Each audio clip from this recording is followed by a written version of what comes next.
और ये भारत में अकेली सरकार है, अकेली ओनली गवर्नमेंट, जिसने भारत सरकार को 25 करोड़ रुपए लौटा दिए। अब हमने देखा कि 25 करोड़ आया है। 25 करोड़ आने के बाद जब मैंने खुद देखा, मुझे बड़ा दुख हुआ। मैंने कहा जब तक मैं मुख्यमंत्री हूं इस प्रदेश की संपदा को लूटने नहीं दूंगा। मैंने 25 करोड़ रुपया ब्याज के साथ वापिस किया।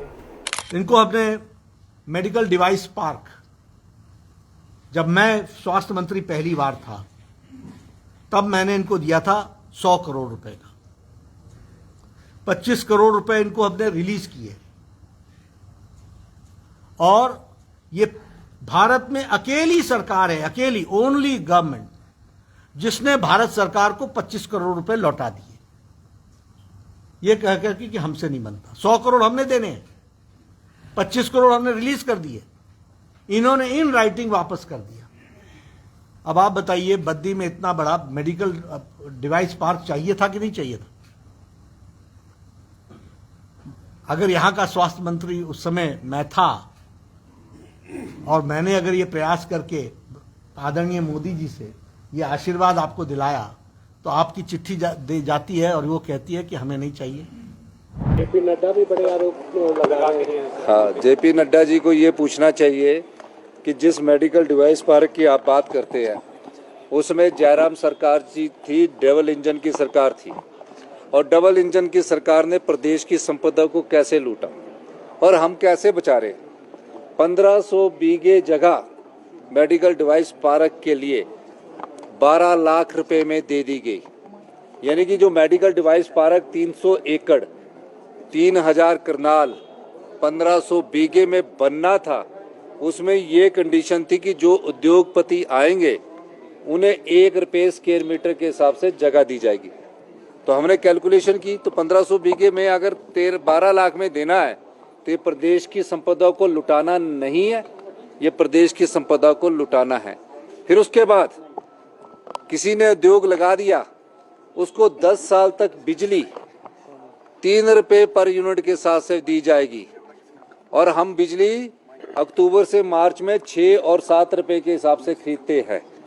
अब 3 रुपये की 10 साल तक हम पर यूनिट बिजली देंगे और 7 रुपये हम खरीदेंगे। ये कहाँ का जस्टिफाई मेडिकल डिवाइस पार्क है?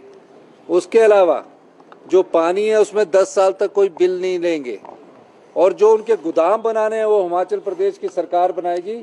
बियर हाउस बोलते हैं उसको, 10 साल तक बियर हाउस हम निर्माण करके देंगे, कोई किराया नहीं लेंगे और हम उनको कहेंगे कि ये आपके लिए जगह है, आप मुफ्त में आइए, बाद में इंडस्ट्रीज को चेंज करके रियल स्टेट में जाइए, जैसे कि होता आया। अब हमने देखा कि 25 करोड़ आया है। 25 करोड़ आने के बाद जब मैंने खुद देखा, मुझे बड़ा दुख हुआ। मैंने कहा जब तक मैं मुख्यमंत्री हूं इस प्रदेश की संपदा को लूटने नहीं दूंगा। मैंने 25 करोड़ रुपया ब्याज के साथ वापिस किया। माननीय जगत प्रकाश नड्डा जी राष्ट्रीय नेता है, हिमाचल के हित की बात करते हैं। ये प्रदेश की संपदा को लुटाने का किस प्रकार से पिछली भारतीय जनता पार्टी की सरकार, जो डबल इंजन की सरकार कहती थी, इस प्रकार का कार्य इस पिछली भारतीय जनता पार्टी की सरकार ने किया है। मैं ये बता देना चाहता हूँ, हम ना तो संपदा को लुटाने आए हैं और ना ही लूटने आए हैं। मैं ये दावे के साथ कह सकता हूँ कि मुख्यमंत्री के तौर पर हमारी सरकार ने हिमाचल के लोगों के अधिकार की लड़ाई लड़ी है।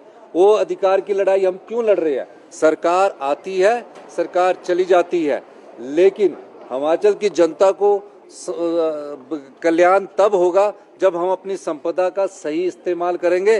तभी आने वाले में 75 लाख की जनता को हम खुशहाल दे सकते हैं और 2027 में आत्मनिर्भर बना सकते हैं और 2032 में सबसे समृद्धशाली प्रदेश और अमीर राज्य बना सकते हैं। धन्यवाद।